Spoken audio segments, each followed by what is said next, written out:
Okay, perfect. All right, good morning. Welcome to our first quarterly meeting of 2024. Still just feels kind of weird saying that. It's gone, time just seems to just continually go so fast as we go through, but welcome this morning. We are going to do a little bit different. Normally we have our speaker right away. Our speaker is going to come in a little bit later this morning. So we will be doing board updates first, our committee and partner updates, some announcements, and then Erica Quintana of the Morrison Institute is going to come in and present on the work that they have been doing on doing a Arizona community assessment, state assessment, I should say, on ACEs and PACEs initiatives across the state. So I'm really excited.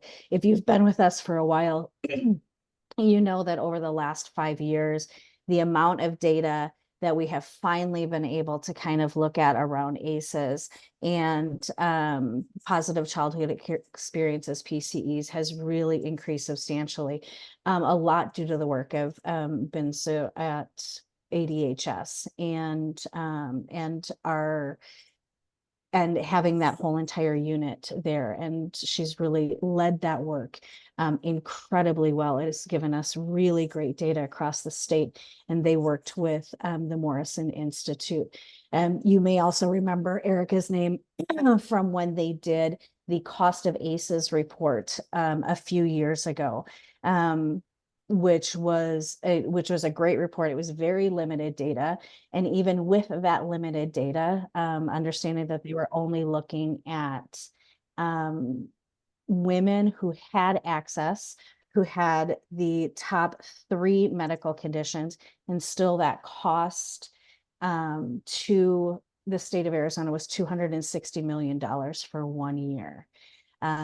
Due to ACEs within just that very limited data set, which was pretty outstanding. And so I'm looking forward to seeing their having her report on their new report today. So she'll come in around 9:45, 10 o'clock. So let's get started with our board updates. Good morning, Bob. How are you today?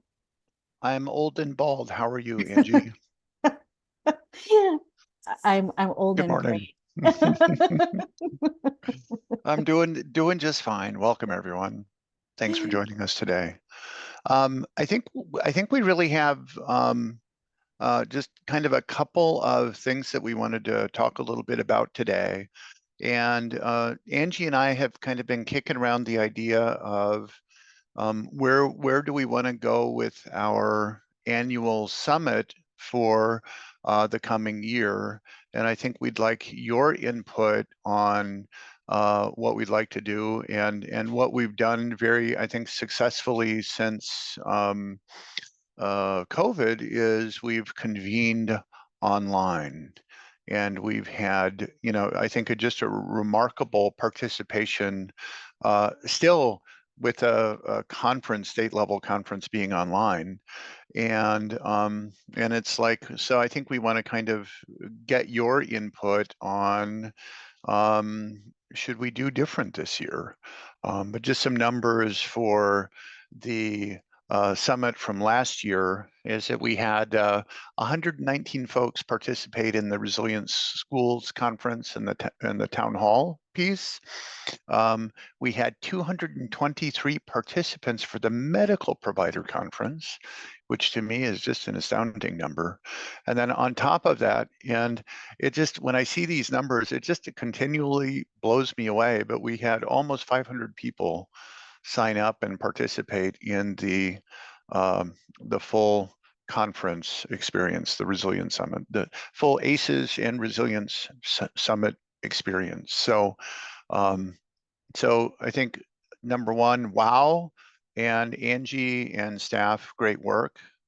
And I think number two, I think we'd really like to ask you, should we do different this year? Should we keep it online? Should we maybe think about hybrid? Do we go in person? What are your thoughts? So And I I did. guess I guess you Yeah, can type in chat or raise your hand, or I don't know I how did you want to create a do this. poll. I did Oh, create a oh poll wait. for the summit structure. Okay. Gosh. Um, so There's- just to see, what the interest is there. If we are looking at in-person, virtual, hybrid, what works best for us. We used to do everything in person. When we went online, we just were able to reach so many more people. And so that's really why we've stayed online, because we were quite rightfully so. Told that we were very Maricopa centric, and we were very Maricopa centric because we were in person. And that's just what happened. But when the world was forced to go online, it really kind of opened that line up, right? That we were able to reach so many more people across the state. And I'm biased. I'm super biased towards virtual because of that. And so, but I do know that we have heard from many people that they miss that in-person place too. So if you wouldn't mind filling out the poll, there's not super many of us here, but still enough, that in-person, virtual, and hybrid. And then for us, we're just looking at, if we go in person or have hybrid, of course, the cost is going to have to be more expensive. Another Yeah. great thing of having virtual is it keeps the costs way down when you don't have to rent a conference space, right? To Well, host. and Angie, I think something else I've liked about the virtual conference over the last couple of years is just the pacing of the workshops and speakers.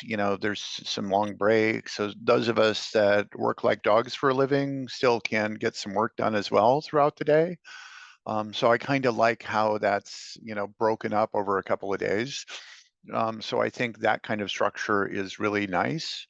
But then also, I was just thinking as you were saying that, it kind of feels to me that when you're participating virtually, it's more of the focus is more on the content and what you're learning versus if we were to do something in person.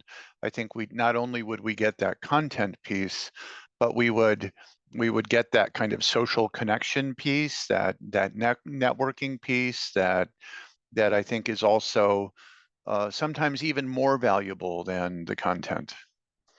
So, All Angie, right. I have a question. Can I ask a Yeah, question real quick? of course. I No know that questions allowed. I know there's been a partnership in the past between Prevent Child Abuse Arizona and ACEs, and sort of just a commingling between the two conferences, the one they have in the summer and then our summit that is usually in the winter. I'm wondering what that partnership looks like now or moving forward, and also if if Prevent Child Abuse Arizona will continue to do their conference in person in the summer or not. And I ask because to me, I know they're two separate entities and two separate conferences, but I feel like when I go to the Prevent Child Abuse conference, I sort of get that in-person mingling and connection with people in this same sector. And what Bob said, like when our conference, the summit, is virtual, then I focus a little bit more on the deep dive of the content and have access to more of the content because I can watch recordings of sessions that I didn't get to mhm, go to, which is mhm. awesome too. Yeah.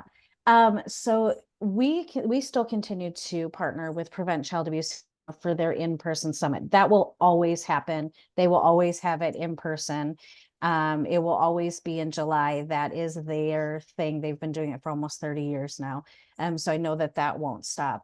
Our role in partnering with them in the past 2 years has been a little less than it was initially, right? When we had our first big partnership was actually due to COVID Yeah, because they yeah. had to come online. And we were already prepared to be online. So there was a little bit difference there, but now we do their regulate and restore room at their conference, and we will be there again this year. Last summit in 2023, our summit was the first year that they didn't participate specifically as a partner. And I'm not quite sure what that's going to look like in the future. Their bandwidth, um, they have a lot of irons in the fire right now. And so they have a lot of great new projects that are going on. But it also just depends on it also just depends on, what their bandwidth is. And Marshall put in the chat that the CAP conference will remain in person and that this year is their 30th. So big celebration there. So looking at the results of the poll, it kind of seemed like I'm not sure if it was a majority, but I think the virtual got kind of the most vote. Yeah, I mean, virtual is at 41% hybrid, but still virtual. Having something virtual is definitely yeah, not that place. Perfect. And then there was one other comment that I kind of liked was maybe we could do one day in person and not have all of that extra expense. And I know that, I mean, prior to COVID, we only ever did a one-day conference. So Correct. so that might be something to consider as well. And that I think that could be kind of an interesting combination, maybe. Yeah, yeah. We also did in past years talk about having regional watch sessions where, regionally we would have in-person spaces from some of our partners that would host that space to watch it together. The problem we run into there is the breakouts, right? Then we all have to either watch the same breakout or yeah. So maybe kind of figuring out maybe one of the days it is all keynotes. And then the second day that's a virtual is all breakouts, but then we have to worry about travel. So we'll look at that. Thank you for your feedback. All right, the other feedbacks, Bob. So so there was one other piece that I think we wanted to look at, and it was related to a new video that we've been working on developing, and I think we have kind of a rough cut of the video. And again, I think your input is extraordinarily helpful in kind of helping us identify direction, and I think sometimes getting it in front of more people is like, we see what we see, we don't see what we don't see. So what do you see that's different? Yeah, before we move on to that, if you wouldn't mind putting in the chat, where we're at right now, we have done, obviously this will be our 11th year for our summits. What I'm struggling with as executive director is, what do you all want to hear about? So what are some of the topics you would like to see presented in our summit? Do you have a suggestion on the theme? Sometimes we do this work every single day, and so we tend to become a little bit myopic in the fact that we're like, oh, everybody knows about ACEs, everybody knows about these pieces, and then we know that that's actually statistically not true. And so for us, it is, what are the things that you all would like to have presented on? So are there certain topics that we would like to have? Are there certain themes that we want to run with? Some of those things, if you just want to think about that as we go into the video, and continue to put that in chat, email it to me. I may actually create just a Google form to send out to everyone so we can capture some of these two places. We can capture some of these answers in other places too. So thank you so much for helping us develop the summit, because the summit is not for us. It is for you guys. And so we really want to make it worth your time. All right, so here is a video. I am going to turn, for bandwidth, my video off and mute myself while we watch it.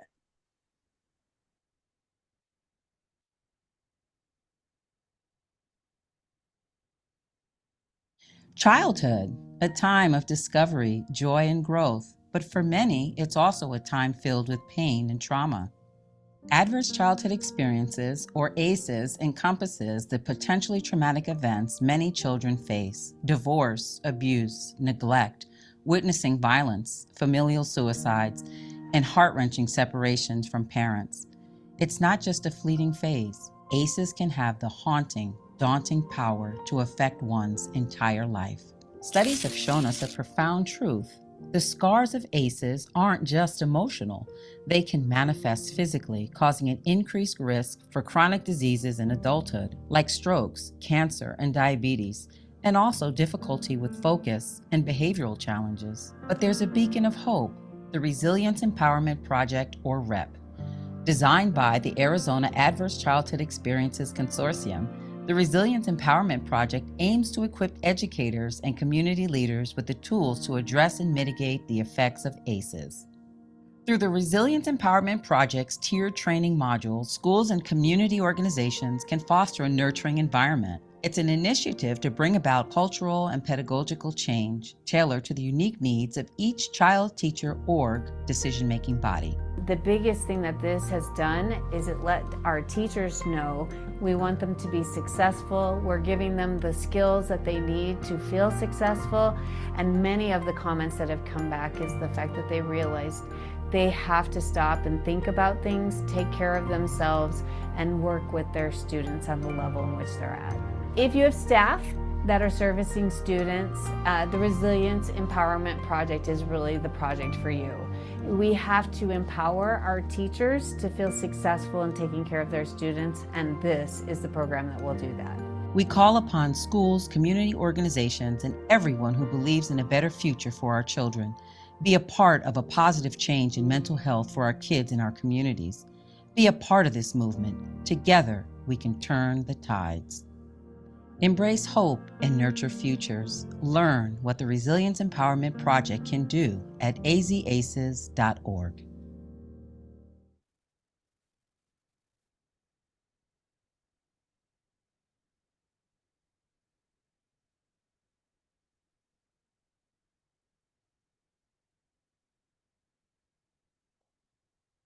Reactions.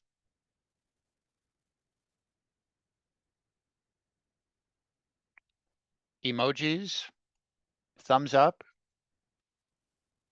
warm smiles.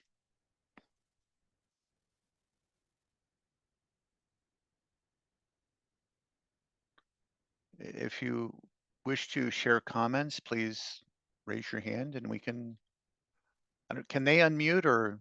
Yeah, they can unmute. Okay, all right. We're all friends Yeah. here. Yeah, we have lots of comments in the chat too. Very nice. I saw lots of comments. Oh, nice job, well done. Many people clapping. And thank you for everyone who have put suggestions also in the chat for us for our summit. I really appreciate that greatly. Bob, before we move to committee and partner updates, do we have anything else? No. I mean, this would be an appropriate time for me to say there might be a dad joke in the waiting. I see Michael responded positively. So perhaps, and I see Linda Wedden on the call, who I've been working with their school and their teachers doing the Resilience Empowerment Project with their staff. So Linda knows dad jokes. Go dad jokes.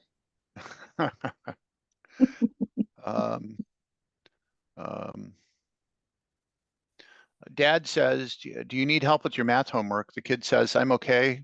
It's a piece of cake. And dad says, no, it's math homework. And I'll leave you with, what's the only thing worse than having diarrhea? Spelling the word. Oh my gosh. Oh, dad jokes. All right, we are going to move to our committee and partner updates. We have quite a few, but I am going to go out of order. I'm going to ask Sandy from our training work group to give her update because she needs to hop off and get into our book club, which has unfortunately overlapped with our quarterly meeting this year. Sandy? Good morning, everyone. The video turned out so great. I'm so excited about that. So the training work group met in December, and just to talk about the 2023 recap, as well as what we want what we're thinking about for our direction for 2024. We'll start meeting again in March. We will be developing a survey again to go out to current trainers to look at what our trainers are needing and what opportunities we have to support them. Last year we did some work around in-person trainer gatherings, informal gatherings. And that was something that came out in our survey, our February survey from last year, that folks were wanting to get together in person more often as a trainer community. So putting some effort around some more consistent contact to find out who is interested in bringing trainers together in their area, and then supporting them to help do that. Again, a second one from last year's survey was on-demand training, on-demand trainer education around the curriculum and resources for trainers, as well as connecting new trainers, connecting with current trainers to shadow or have that kind of informal peer support. So we have some recordings from our mini conference that we did as part of our September community of practice, as well as getting information from the survey on folks that might want to contribute to creating this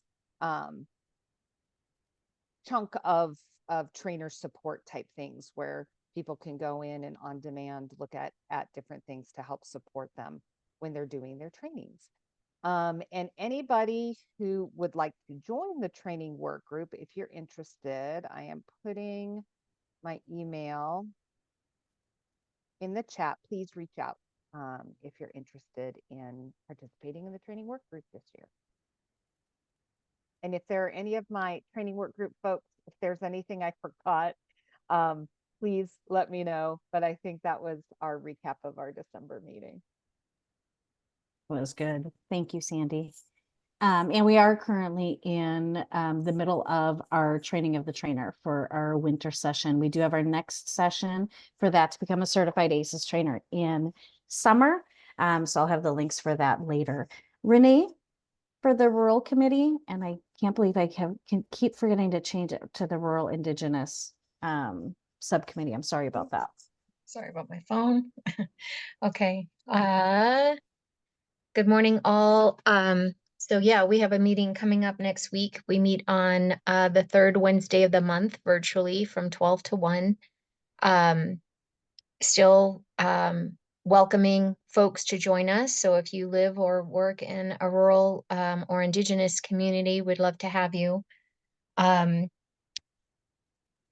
things that we're working on is having members support ACES and carrying the message into their communities through, the website, through Facebook, through Instagram, seeing ways to just start those conversations in their communities, and at least share that there is an ACES consortium that, and getting the information out that way. Always looking for highlights in rural and indigenous communities of who's doing the work, what does it look like, because it can look a lot of different ways. So trying to collect some stories. One of those was from San Carlos Apache tribe. They have a video that's online telling our story. And so the group itself had asked for some presentations, and the first of which was to hear more from the San Carlos district about what their kind of systems change initiative looked like, and hear some of the great stories of the results that they saw, attendance going up, graduation rates going up, discipline going down, teacher satisfaction going up. So a lot of great things came from their efforts. So part of what we do during meetings, part discussion and seeing how we can get the word of ACES out to rural indigenous communities, but also how we can highlight and share presentations. The group had wanted to see what it looks like in other districts that are kind of pioneering the work. What else? I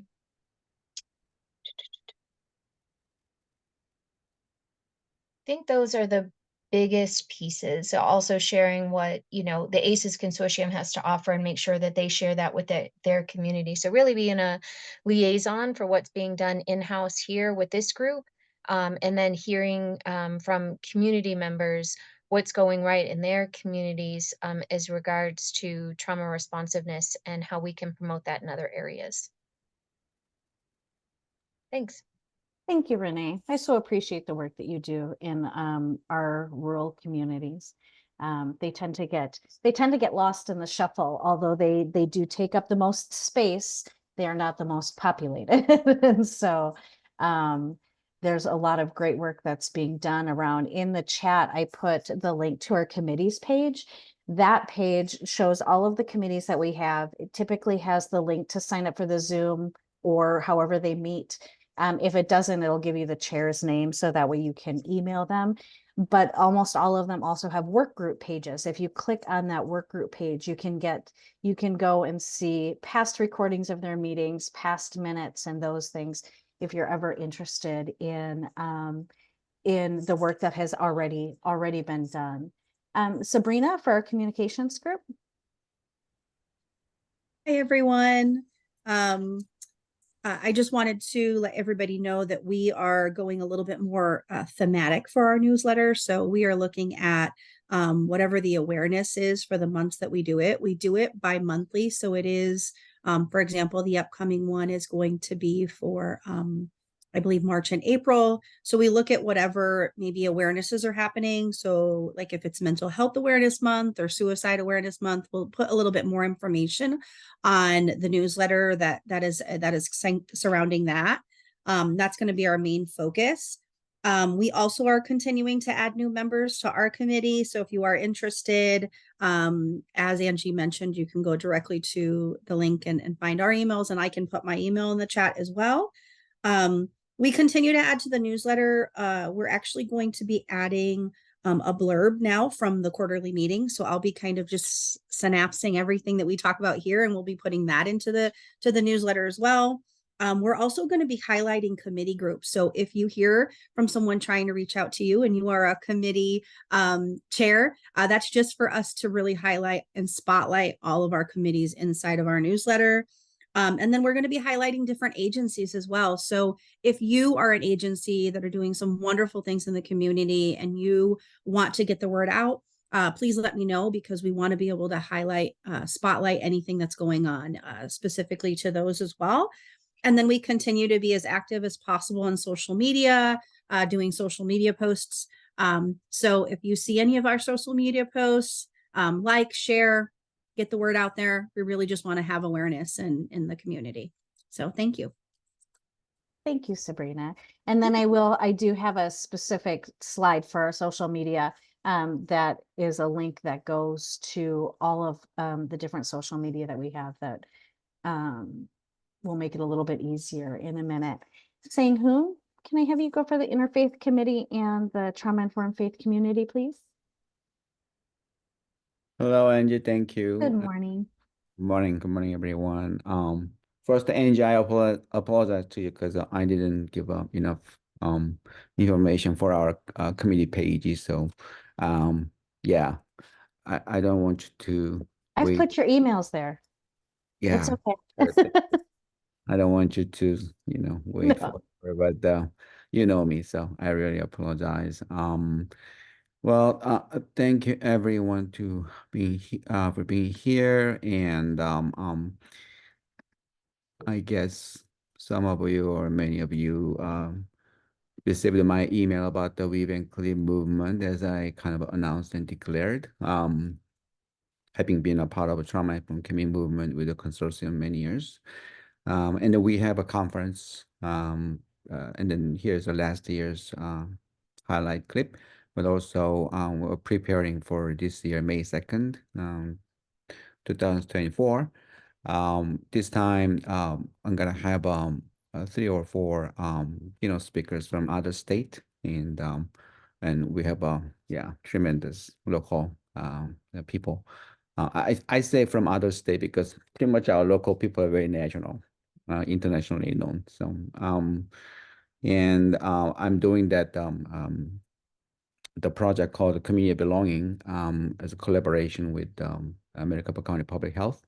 We are now in the second year, and Michelle Stifler, our podcast host, that she wrote the article about our project. If you have a interest in how it goes, it talks about not only church, but actually we are covering many other faith groups, especially including Muslim group.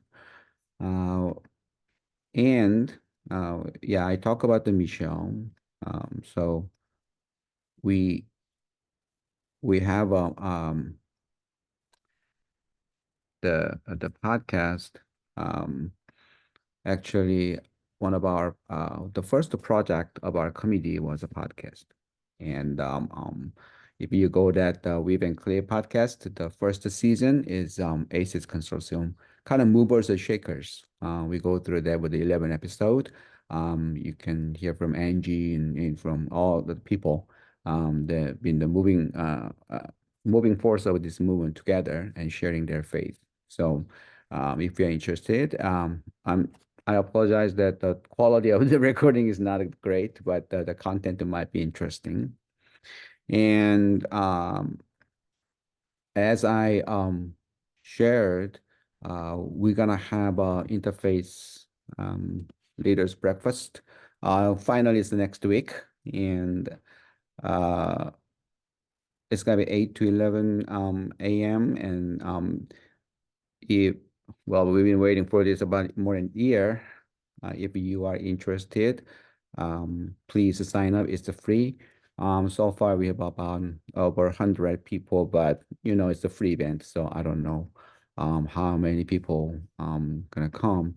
Yesterday we finalized kind of program, and so these are the people gonna present our panel discussion. This is a mainly of a ACES Consortium interface kind of a project, an event. And so Consortium and Arizona Faith Network and Faithful City all together working together. So I appreciate for your sponsorship. And Bob's gonna come and do the supportive speech. So thank you, Bob. You only have 10 minutes, so no dry joke, please. But it's up to you. I don't mind. I love your jokes. Side note. And so cool. And yeah, we're gonna have a Tanya from governor's office, and well, we have all the people who went through the program that they're gonna present how it looks like. Also, we have people who never been through, so hear from as a panel. Yeah, so kind of it looks good. So if you're interested, hopefully you can join us. Our interface committee meeting is monthly, but usually Friday. I say usually because we have a small group, and then based on the availability, we move around. So last month we did Thursday. This month we did Thursday again. I think next gonna be Thursday again. So Angie's information exactly right. You only need my email address. Just email me, then you're gonna know everything. I have a megabytes information, but I don't know. That's my problem. I don't know how it's gonna share, everything there. So you can see that Facebook City, Arizona Trauma from the Faith Community or Coalition, and also even our consortium. I don't separate them much, but technically we do that. But we are in the small group, but also humongous followers working together. So I really appreciate that all our collaboration together. We had just a meeting this morning, but let me tell you again, I emphasize this from the beginning. We are not about religious organization. We are more about how we're gonna intersect together. So, for example, Paula was here, our part of our committee, and then she worked in Louisiana and with the schools, but the school suddenly brought her to the church group, and then the church hold the board members want to have their schools want to have the faith-based school. So you can see that the faith is not just stay in the institutionalized religion. The way how we work is that Most people have a faith in everywhere. So how we're gonna work together, and then they're gonna connect to their own faith group. So we can see a lot of intersectional kind of a way that how we're gonna collaborate to try to fill the gap between faith and science, and among the faith groups, between government and faith. And so we work like that eclectic way. So if you have a heart and passion, you are more than welcome to join us. Sorry, I talked too much, but Angie, but yeah, that's all. No, no apologies, no apologies. You do a lot of work, and I'm really grateful for all the work that you have done with the consortium and bringing in the faith piece. A lot of times that also gets left by, and we all know that trauma from faith is also a large component too. And so yeah, you give people a path that is usually not there. So I'm super appreciative of your work, Sang-Hoon. Jennifer is not here from our trauma sensitive schools work group, but I have an update for her. She has taken over as chair this year and has really focused on bringing kind of high quality professional development. Our schools group meets the first Wednesday of the month over Zoom from 4 to 5:30. She has asked that I share a survey with you all just so she can see what topics you all would like to see from our schools work group. So she can secure speakers. And if you have any suggestions for that. Our last partner update also is the Southern Arizona Trauma Informed Network. Unfortunately, Hillary was not able to make it. If you are unfamiliar with what we refer to as SATN, the Southern Arizona Trauma Informed Network, they do monthly trainings. If you are in Pima County, if you are in Southern Arizona, they have a very robust group there that does really, really great work. And so I put their Facebook page, and also their Eventbrite page has all of their monthly trainings that you can sign up for. So we really like to be able to connect the work that's going on across the state, because a lot of times we're so into our own work that it feels like there's others who are not doing the work, but it is getting done.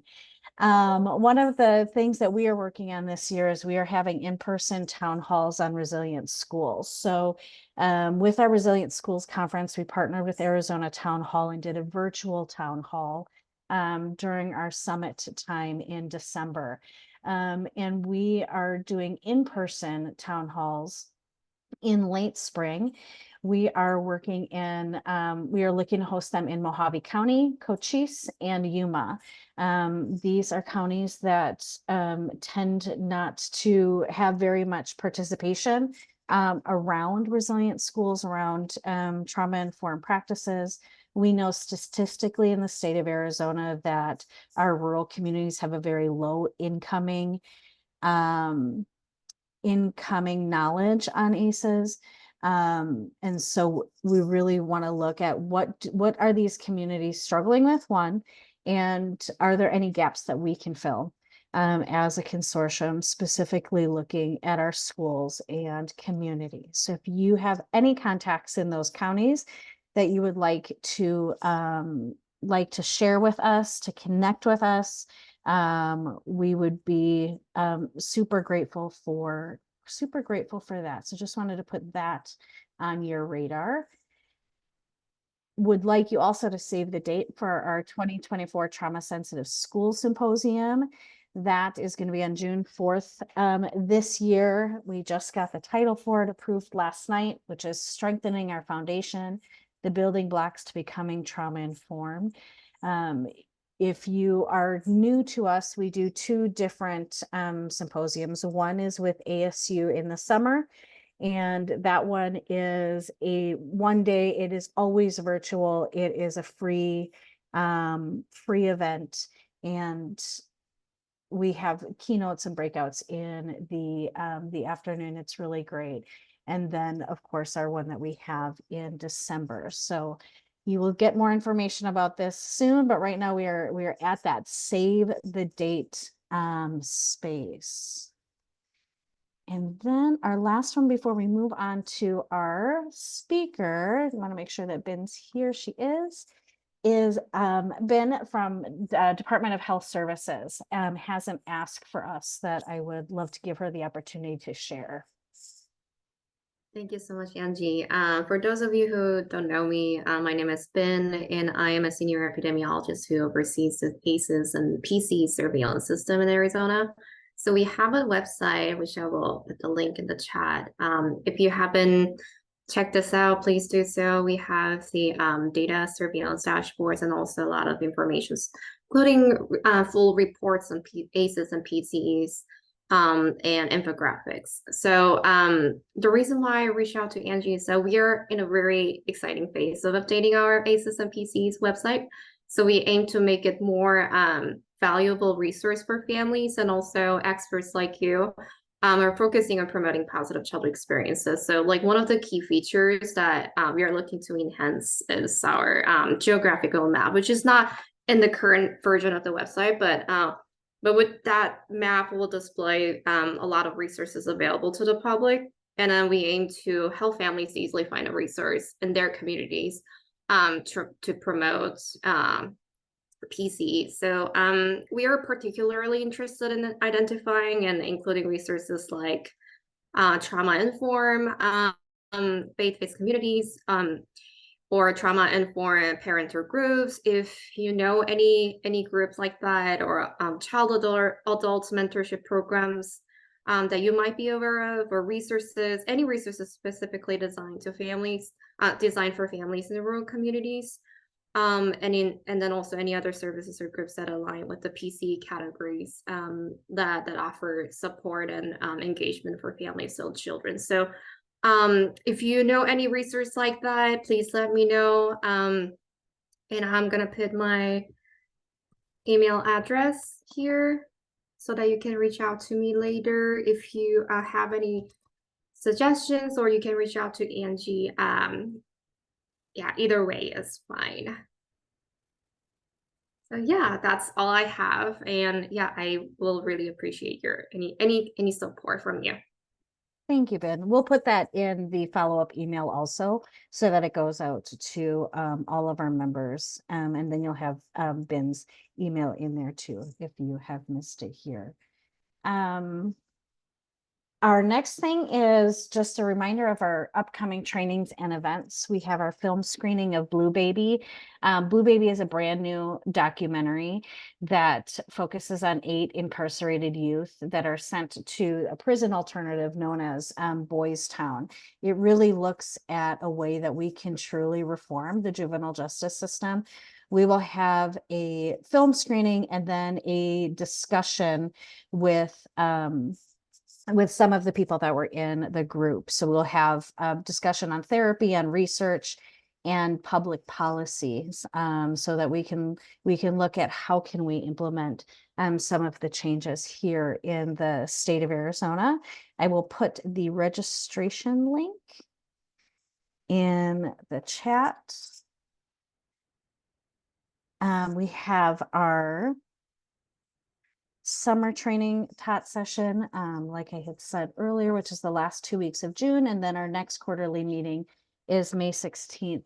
We will be having a speaker, Becky Haas from Tennessee, that will come in and talk about all of the different ways that we can bring forward trauma-informed communities. She's done amazing work in Tennessee in every sector you can imagine. And so she will come in and talk about specific ways that we can work within our own communities to create trauma-informed communities. Here is that social media QR code and the slide that we talked about. This just goes specifically to a page that has the link to all of our different social medias. Feel free to share it with others. Feel free to go to it so you can follow along. Our YouTube channel is on there also. We do a virtual newsletter right now for our schools.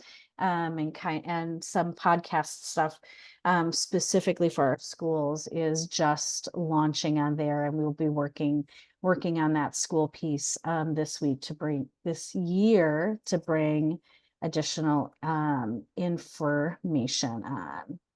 Okay, now lots of information, just gotta shake it out. We're gonna switch spaces, and we are gonna bring in Erica Quintana from the Morrison Institute. I'm super excited to have her present on their report. Erica, I've made you co-host. I'm going to stop sharing so you have the ability to share, and I will let you introduce yourself more if you would like. Yeah. Hi. Thank you so much for having me. There's a lot of people here. This is awesome. This is very exciting.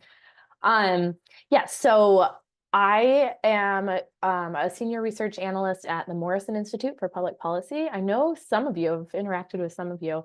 I've been there, it's crazy, but I've been there over 7 years now, and worked with Angie in different spaces and the ACE Consortium over the years. So we recently partnered with DHS, actually nice to see you this morning.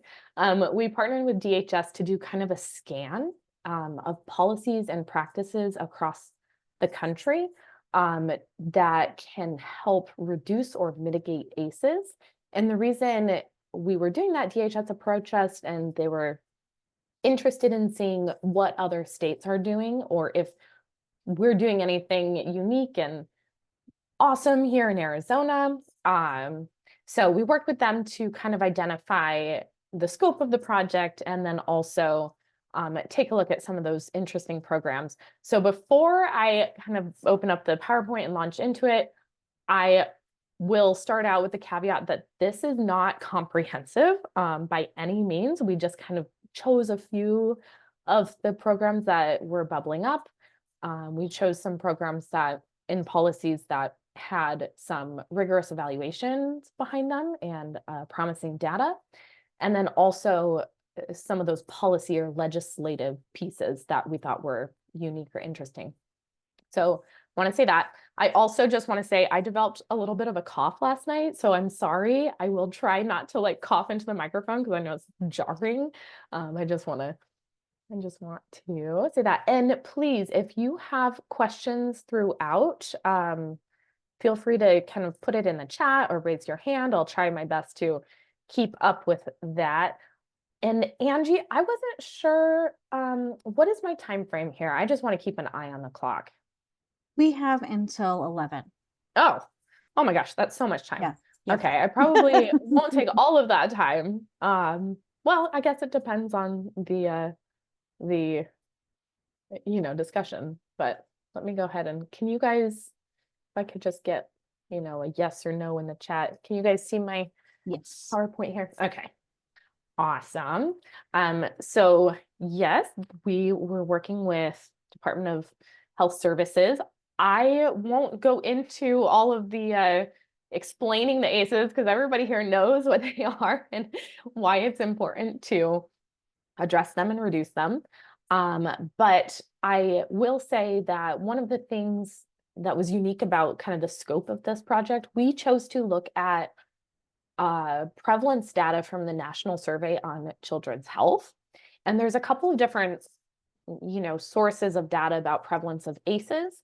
The reason we chose NSCH was because every single state responds, it's a survey. Every single state is presented with the same questions.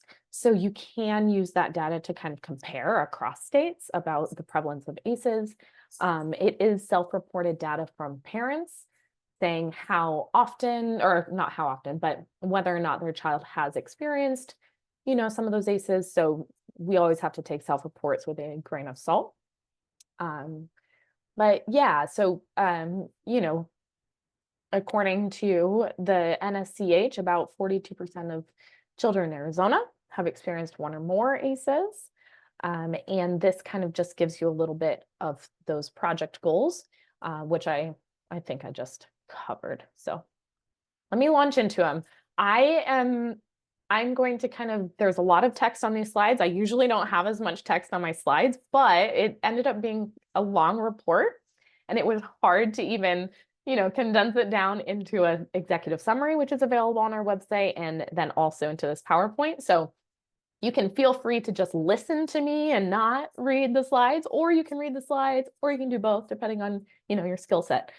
But this slide just kind of shows, according to the NSCH data, some of the prevalence of the different ACEs that we are looking at. So we considered the top 6 most challenging adverse childhood experiences in Arizona compared to the national average. And you can see kind of how those numbers shake out there. Okay, so the first one that I have here, and this is kind of a review of the policies and programs. So first one I have is poverty. And I think most of us kind of understand, the research supports that poverty can have ripple effects. So if you can address some of the poverty issues that families are facing, it can help to reduce some of those stress points in families that hopefully, then reduce some of those adverse childhood experiences that can come up. So I have them grouped here in different kind of topics. I'll just kind of give you some highlights here. What was interesting, so the social safety net, it's really interesting because a couple of different states, or not a couple, 31 different states, have expanded that EITC program, the Earned Income Tax Credit, which is a federal national program, but they decided to do a state version. So in addition to the federal program, they have a state version in their state, where in some of those states actually have fully refundable tax credit programs. So every, the tax liability that they then pay to the state, they get back. And that ends up kind of being a cash transfer to them, just more money in their pocket. That was really interesting, and, increasing spending power of families can help them buy their necessities. So that was a interesting program. So another one that we came across, and I think a lot of people know about TANF and the struggles that we have in Arizona, but Arizona does have some of the lowest benefits and strictest requirements for receiving TANF. The other thing that I found was, 11%, so kind of a smaller amount, goes directly to providing basic assistance for families. So that was just different from how other states typically do it. And we wanted to highlight that as a policy choice that is happening in Arizona. That could be, if that's something that we want as a state, that could be different and can help poverty. So another kind of group of programs that are out there are cash transfer programs. And there actually have been quite a few cash transfer programs, or basic income studies is sometimes what they're called, across the US. I think last time I checked, there were 21 localities that are currently implementing a cash transfer study that's being evaluated rigorously by APT Associates and the Center for Guaranteed Income Research. So not only are cities and areas have just implementing these programs, but they're actually evaluating them and the impacts that they have on families. And what I found through the research was that cash transfers, or basic income, does have some significant effects. It helps to decrease the volatility of finances month to month for recipients. And it allows them a little bit more flexibility in addressing, unexpected expenses, like they need a new tire or something like that. People that participated in these cash transfers, they also were able to pay down debt. Another interesting thing that I think is, important for the early childhood population, in that baby's first years cash transfer, they found that people receiving the income actually spent more time engaging in early learning activities with their infants, which we know that can be so helpful for brain development, bonding. It can be a protective measure against trauma, is having a strong parent-child bond. And then with the employment, I think I came across a really cool stat. So it came from Child Trends. They recently did an analysis to identify some of the contributors to a historical decline in child poverty. It's a wonderful, wonderful research product. You should check it out. But they found that with each 1 percentage point increase in single mothers' labor force participation, so working, that was associated with a 0.8% decrease in child poverty rates and deep poverty rates.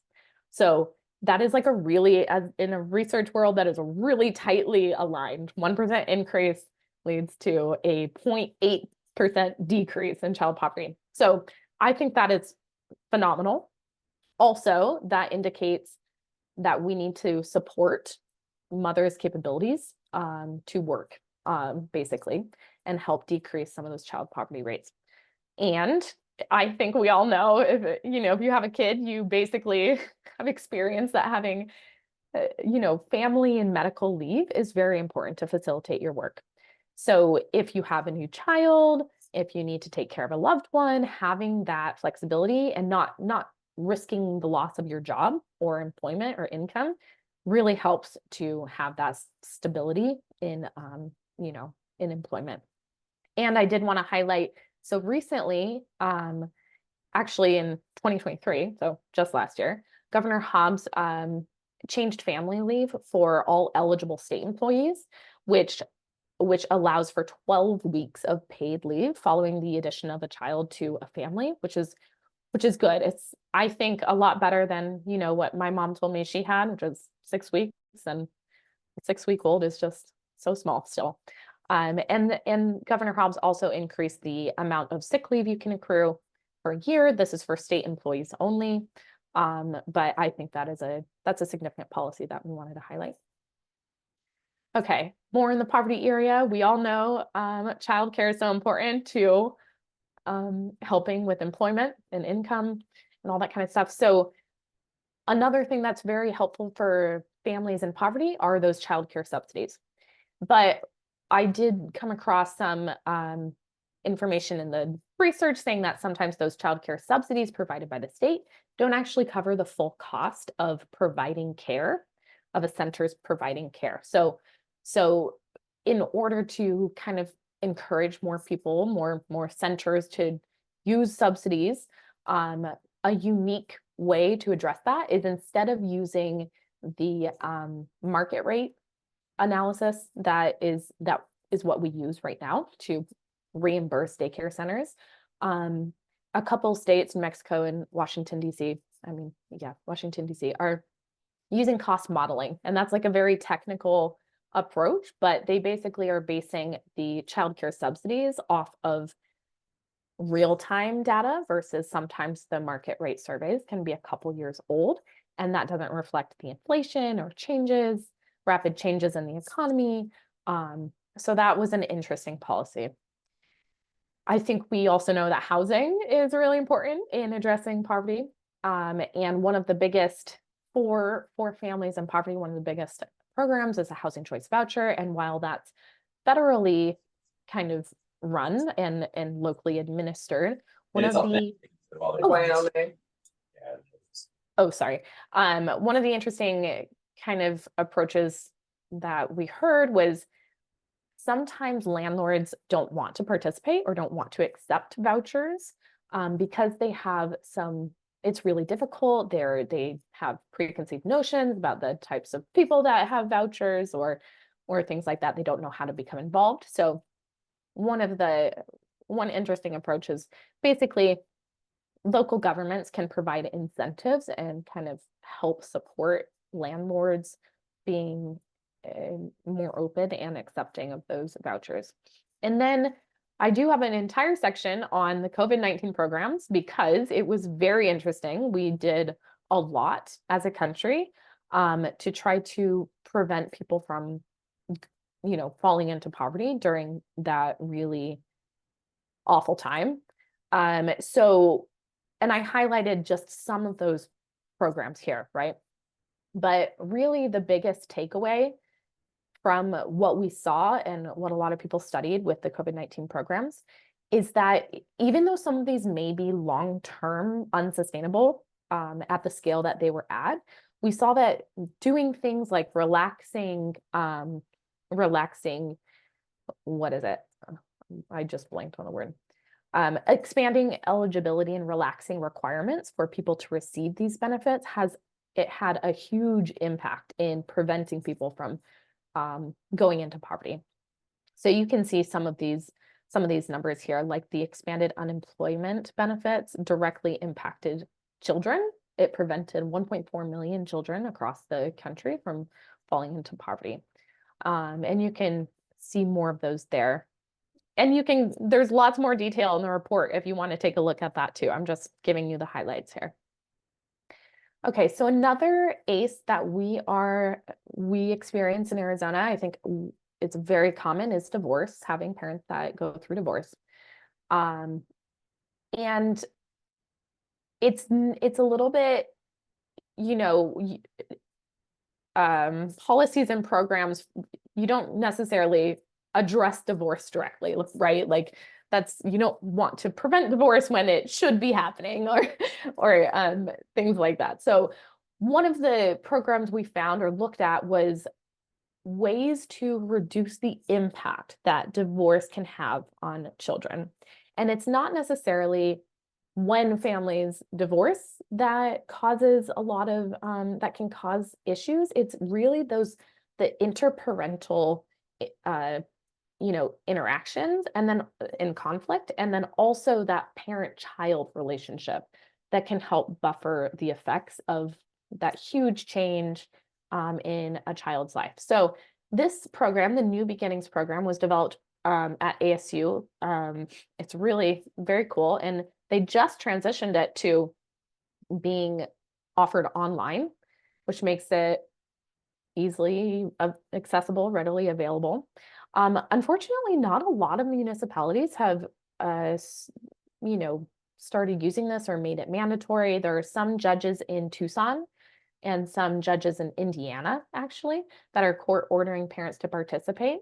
But they do find some significant impacts on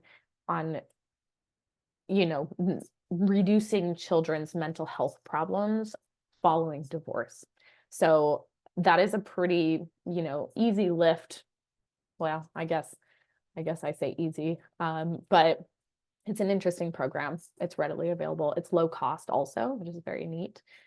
So another thing is neighborhood violence. That is something that was kind of unique to the NSCH questionnaire. It asks people a series of questions about their neighborhood experiences and protective factors in their neighborhoods, and also some of the, do you feel safe? Do you have like safe places to gather, things like that. And then all of that kind of feeds into a neighborhood violence assessment for the NSCH survey. So unfortunately, this was kind of one of the highest ACEs that Arizona was struggling with compared to the nation, which surprised me.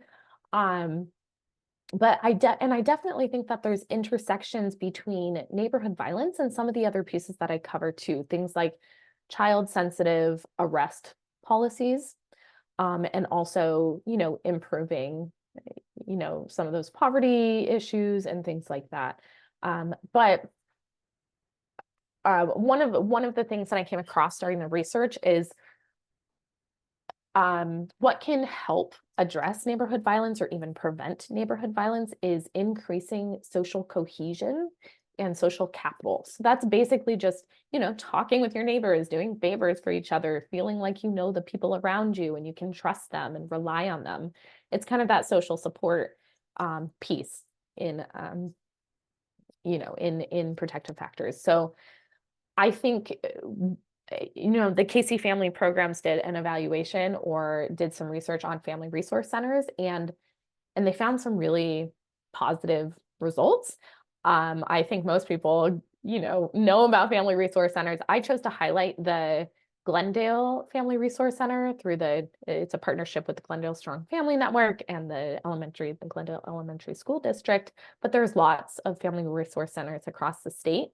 But they can serve not only as a place to connect people to services they need to address some of those poverty issues, but also it's a community anchor point. So it can provide a safe gathering space for people to go and get to know their neighbors and build that social support. So here are some of the service numbers from the Glendale Family Resource Center, and they just recently co-located some assistance programs there, and that has boosted numbers as well. Prevention programs are also interesting in preventing neighborhood violence or preventing criminal activity in neighborhoods, if you will. One program I came across is called the Good Behavior Game. And basically this program is a classroom-based program where it helps to encourage kind of cooperative behaviors among children and self-regulatory behaviors. So they did find that it had an effect on reducing scores for antisocial personality disorder following the program long-term, which was really interesting. And some of those, antisocial personality disorder traits are associated with criminal behavior, can be associated with criminal behavior. They also did a cost-benefit analysis of that program specifically, and it was, pretty impressive benefits versus cost. Okay, mental health as an ACE. So mental health in a family, has a child ever, we all know, has a child lived with someone who has a mental health issue. And I do want to start by saying that, it's not just the presence of a mental health issue in a parent or guardian or someone you live with. It really does depend on kind of how that mental health challenge affects the parent-child relationship or that parent's social functioning or even relationship with a co-parent. So what we highlighted here was, increased access to mental health and on postpartum screening. But with increased access, that's the first one. According to Kaiser Family Foundation recent research, only about 9% of mental health needs in the state in Arizona are being met. And there's a shortage of 228 mental health practitioners. Yeah, so what that, kind of tells us about is we need to grow our workforce, mental health workforce. So, and get those services to people. So one interesting way to get services to people is by integrating mental health and physical health. The Willow Birth Centers in Phoenix and Mesa, they have a unique practice where they actually integrate physical and mental health, and the patients at those centers said that they preferred having that mental health access just right through their physical health provider. When you're pregnant, you go into the doctor often for checkups, hopefully. And then also increasing that mental health workforce. Like I said, in Arizona, we have a new kind of program. This is really cool. Established a loan repayment program in 2022 for behavioral health providers to help repay their student loans. So that can be an incentive to attract more mental health workers, hopefully. There's also some examples of this in other states, Minnesota, Washington. That was pretty neat. Postpartum screening, that is kind of a point of connection when a family introduces a new baby. That's an opportunity basically to connect with the family. And I wanted to highlight home visiting. We all know home visiting is wonderful for families. I did find though that when mothers or the birthing parent, when they struggle with depression, it can actually reduce the positive outcomes, or it can prevent them from realizing the full outcomes and participating fully in home visiting programs. So there's a unique program called Moving Beyond Depression, where basically the home visiting program partners with mental health providers, and they provide mental health in the home. So in-home cognitive behavioral therapy, and that just helps to bridge that gap. And there's lots of positive outcomes from that. Another thing that is important is depression in dads or the co-parent, screening the co-parent for depression as well. I think a lot of times, moms are screened, but it's also a huge change for dads or the co-parent. And having two parents in a house that are struggling with mental health can compound the issue. So the American Academy of Pediatrics, they publish a call to action. It's actually like a published document where they're asking pediatricians to start screening dads as well for paternal depression. There's a new tool that's coming out for paternal depression, but the typical Edinburgh, I think is the name of the inventory, can be used with dads just with a change to the cutoff points and the cutoff scores. Okay, so domestic violence is another ACE, and two of the most important factors in kind of helping survivors with domestic violence is safe housing and also economic security.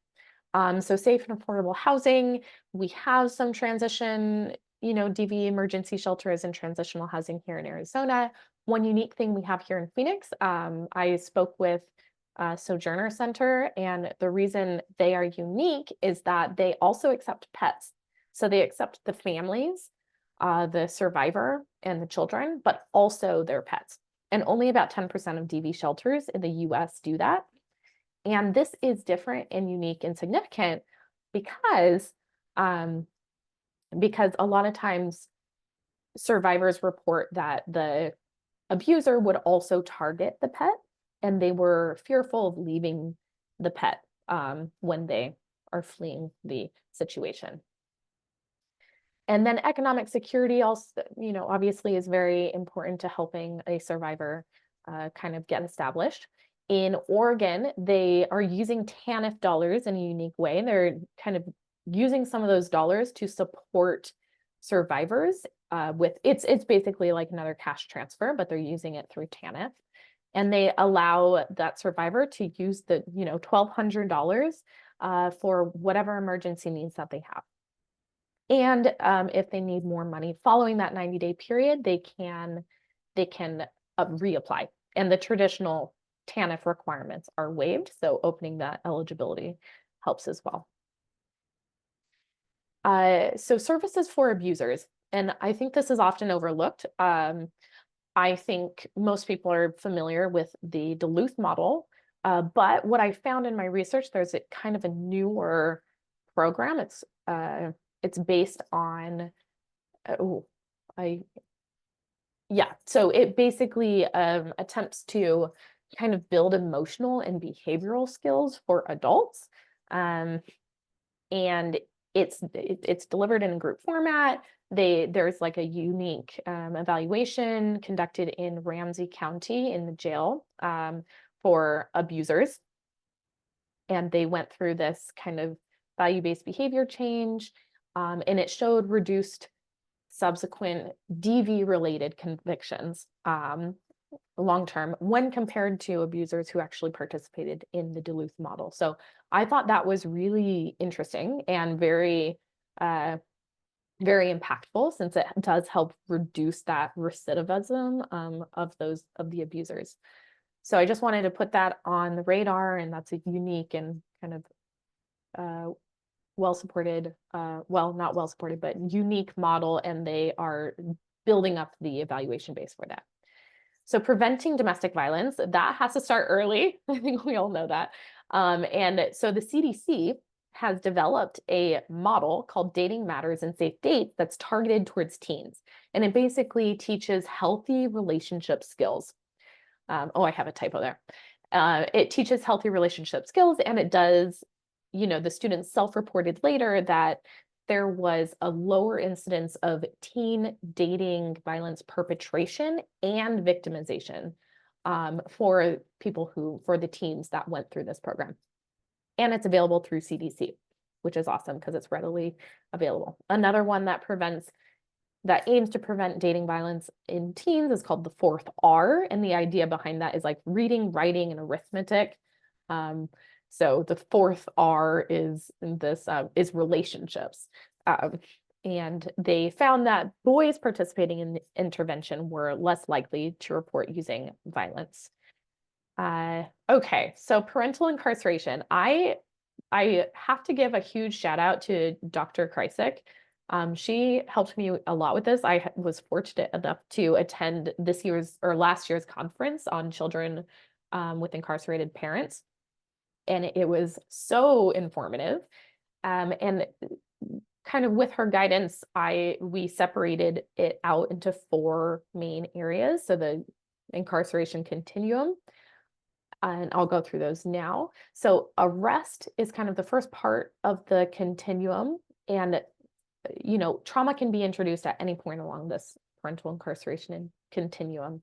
But I found some interesting, and it looks like they're gaining steam, but some policies where states and cities are trying to have more trauma-informed policing and teaching police officers when they go in and arrest a parent, if there are children present, that changes things. Like an officer needs to be able to kind of de-escalate a situation and reduce the impact that arrest can have on that child.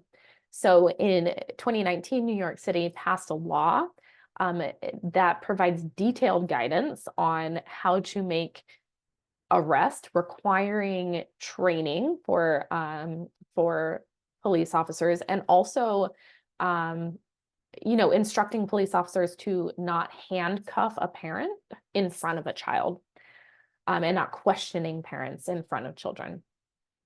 There's also some communities in Connecticut, they developed materials in a field guide for officers to try to help them understand or have language or know how to approach children during an arrest. So how do you talk with the child who's present while the parent is being arrested based on the age? And it kind of gives a little bit of information about the developmental stages and needs of different stages of those children, and how to talk with them during an arrest, which is awesome. It's just, there's an excerpt in the report, but you can take a look at the full field guide. I thought it was great. And okay, so sentencing. Unfortunately, Arizona's has longer sentences and longer prison stays for people than the national average. And we're tending to use incarceration even in cases where there's a non-violent first-time felony case, instead of using alternatives that are available like probation. So what I've highlighted here are some alternative sentencing programs where Washington has moved away from incarceration to, in some of the nonviolent or lower level offenses, having community supervision for that person, or in Oregon, there's a pilot program allows those family or those people to be diverted to community supervision instead of incarceration. So that can help to keep the family together physically. And, it can prevent some of the other places along the continuum where trauma can be introduced. Oh, and there's 4 other states that have done these types of alternative sentencing programs. So incarceration, this is another place where trauma can be introduced. I think especially when it comes to ACEs, facilitating the parent-child relationship and connection is challenging and can be challenging if a parent is incarcerated. Maybe they're far away, maybe the whole process of going to visit a parent in prison can be kind of traumatic and hard for kids. They have to go through security. They may not be able to hug or touch their parent, and they don't understand that. So I know, I was actually very impressed, I have to say, with the Parenting Inside Out model. So I've highlighted that here. I think it's really cool because not only does it help to maintain, it's a specific program that's done inside the jail or prison with with with the incarcerated individuals. It teaches parenting skills, and the individuals, the incarcerated individuals, are also allowed to have interactive visits with their children. So not just sitting at a table and talking with their child who's across the table from them, but they can do crafts and read books, and there's, playrooms, and they can have like a barbecue and things like that. So it can make it a more normal experience, as much as you can inside of a jail or a prison. So longitudinal evaluations demonstrate, this is very interesting, that not only do they have lower recidivism rates, but there's also increased parental participation. So I think that points to the value of not only reducing the bad things, right, like recidivism and criminal behavior, but it can also strengthen that parent-child bond. There's a more controversial, I'll say, program out there, but it's unique. It's called a residential parenting program. So for mothers who are pregnant when they're incarcerated, if they have 30 months or less on their sentence, they can keep their babies with them in jail, and they're put in a lower supervision, more home-like setting within the jail or prison. They have like their own rooms. Some places they have their own keys. They have access to a kitchen. Basically, it helps to encourage that mother-child bond in those very early days after giving birth. So instead of taking the child and placing the child in maybe a foster care setting or with the other families or things like that, the mothers can keep the children with them.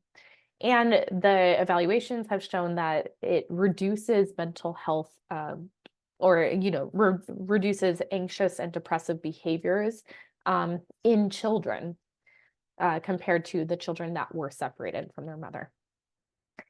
So another interesting thing for facilitated connection is free calls from the jail or prison to family. And instead of charging to make those calls and by minute and things like that, Connecticut passed a law in 2021 to make these calls free. So let's see here. The last kind of point along that incarceration continuum is re-entry. So once an incarcerated individual is going back into the community. And there are a couple of programs we highlighted here. One in Colorado it's a very interesting setup. Basically, Colorado created a kind of grant process where they have funds set up and they distribute them to community partners whose goal it is to provide services to people re-entering the community.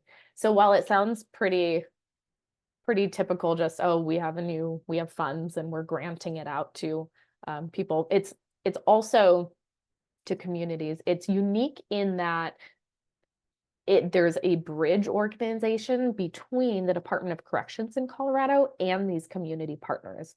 So the Department of Corrections can have a little bit more knowledge and say in what types of programs are being provided, and that just helps to inform. They kind of cross-inform each other of what to provide to these individuals. And then also a lot of the organizations, the grant receiving community organizations, have formerly incarcerated individuals in leadership positions. And so that's unique and interesting because that can help inform the type of services the community partner provides and make it responsive to needs. And also it helps build rapport between the client that's re-entering the community and that community organization. They've been there, they've experienced it, they all speak the same language. So in New Jersey, they have a program where there are specialists that help. It's kind of like a mentor and help connect people going back into the community to supports that they need, navigate legal support, we schedule court hearings, things like that. And then I wanted to highlight, so Arizona DES partnered with Department of Corrections. They have an employment and rehabilitation program. And this aims to help inmates within 90 days of release kind of build some skills, work on their resume, practice interviewing, those types of things. And it says, you know, one of the numbers from this was, you know, 48% of the inmates who graduate from the program, close to half of them gain employment. So that was just kind of a high level rapid fire overview of these interesting and unique policies and programs that are happening. But like I said, it's not comprehensive. So we just highlighted a few, and there's probably so many out there that we didn't cover. But please, if you have questions, I would love to answer them. And the full report is, you know, lengthy, but there's a lot more in there. And maybe if you're having trouble sleeping, it could help you with insomnia. I don't know. I love seeing what other states are doing, right? And even where some of the things, some of the programs are in our own state too, when we have them in those spaces, because I think what we hear the most is we understand that the impacts of childhood trauma, we want to prevent ACEs, all of those things, but we just don't know how to go about doing it. And seeing those pieces and like seeing some of the things, loved the incarceration programs, especially with the parenting piece to it, right? And just reducing their recidivism, knowing that Arizona has a very long way to go in criminal justice reform. But yeah, are there any questions for Erica while we have her here? I will send the full report, the links to them for you all. And maybe the executive summary too, because that's, I mean, basically the presentation, but it's a little more digestible. Yeah. So that way you have them in our follow-up email, and put links to them on the website too if you don't get the follow-up email. But are there any questions?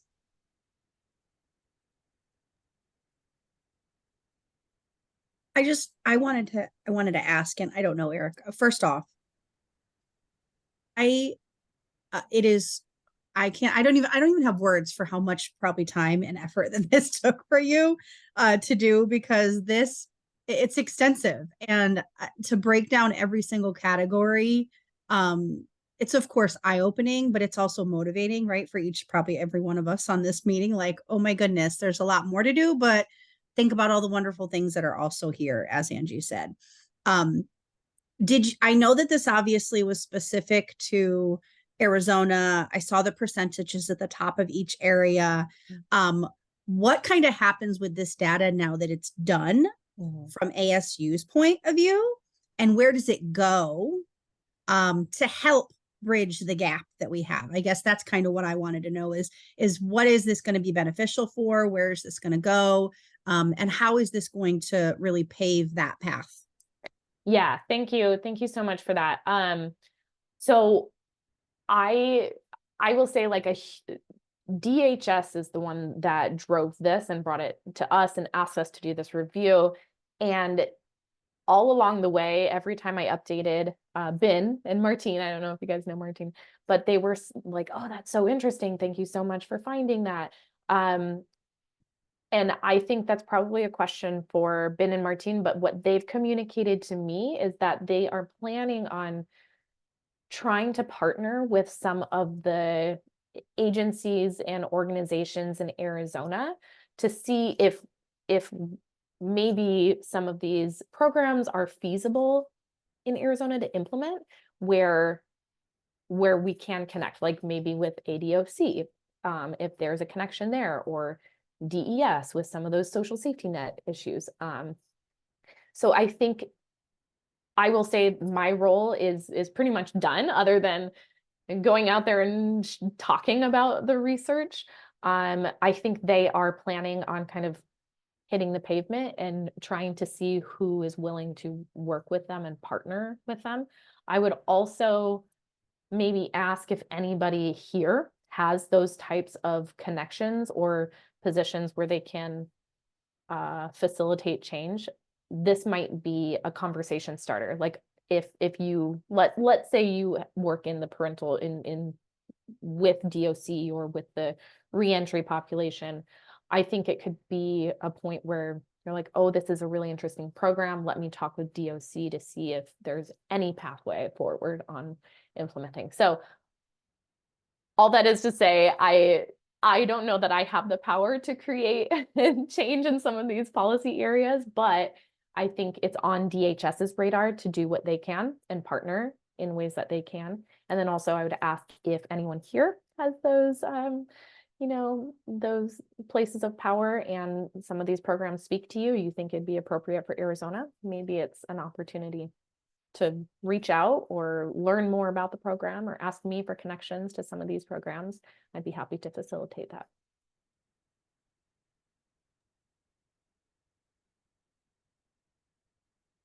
Thank you. And this is Renee. I was going to say too, I appreciate not only the research into what our state and others are doing to mitigate this, but also how those programs are being funded. Because I think that that's a huge part of the conversation of, you know, where other state, I mean, maybe Arizona too, but let's just say some other states, how they've prioritized their funding, how they've used it, how they've made it work for prevention. So just as much as all that data and what programs are out there, I think equally important was how some folks are trying to fund it. So I appreciate that. Yeah, thank you. Yeah, and Sabrina speaking, and even Renee speaking from experience with DHS, there are grants and money out there, right? And so DHS is specifically their department with Ben and Martin. They really look at what are the grants available, who are the community agencies that we can partner with to implement some of these projects. And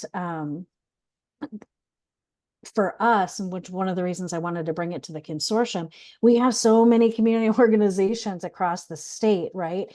That it is that like, well, how do we do this? What are some things we have? And we already have programs that already have data that we can replicate, you know, instead of having to recreate the wheel. I think it kind of comes down to us with all of these reports, right? Is how are we going to utilize this as a community to bring the information to those who need to hear it, right? And what does that look like? And I think that is a question that we consistently ask ourselves of how can we do these? So as communications chair and you know, that's one of the questions, right, that you all ask yourselves all the time is how do we get this information out there and reach these people? So we're always looking for innovative ways to bring everyone into the conversation. Those are great questions, by the way. Anyone else? Hi, Erica. This is Leslie. Hi. First of all, thank you for your work on this and for sharing with us. There's two things I want to share. One is that I'm a member of the National Comprehensive Care Network. It's their student and staff wellness work group. It's funded by the U.S. Department of Ed.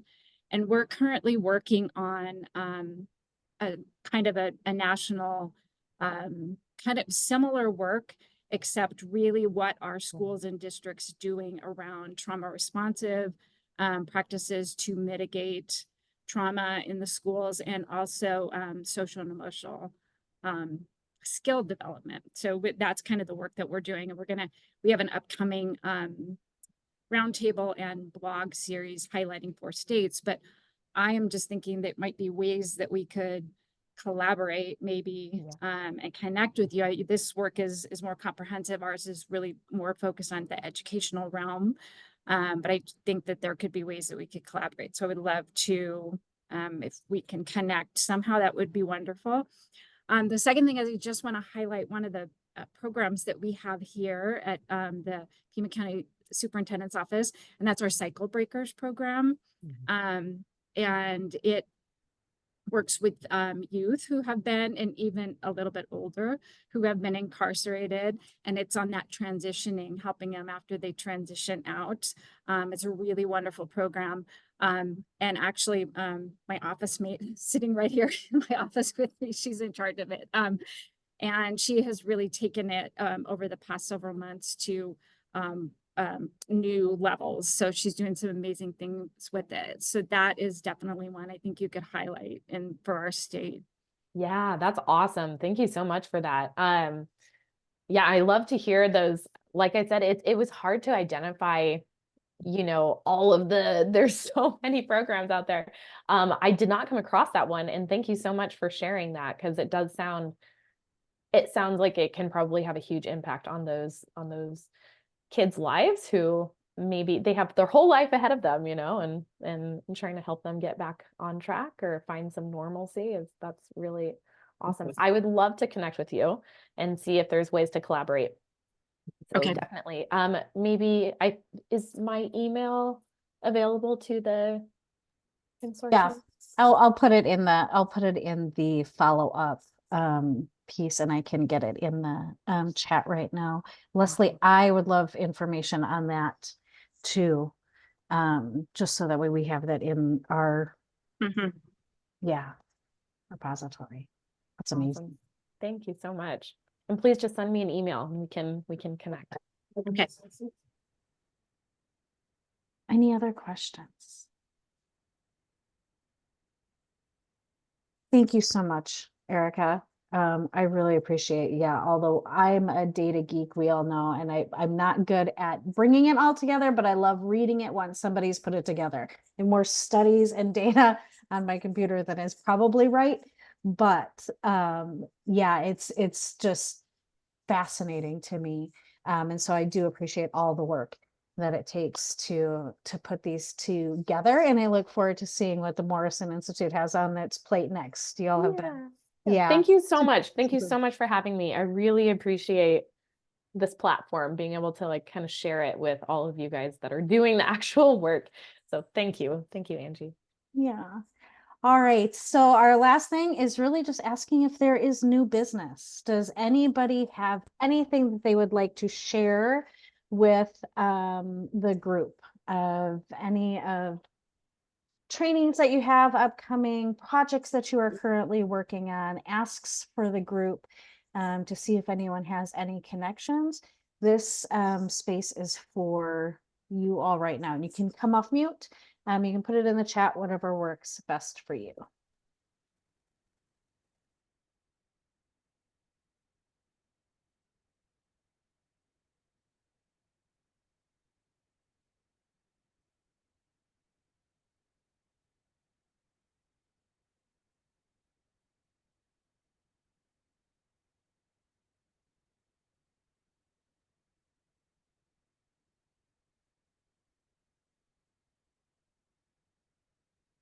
Okay, well, if anything comes up, please email us. I like to be able to put that information into our emails that go out to our members. I try not to do them too much because I don't like the amount of emails that I receive, so I don't want to do that to you all.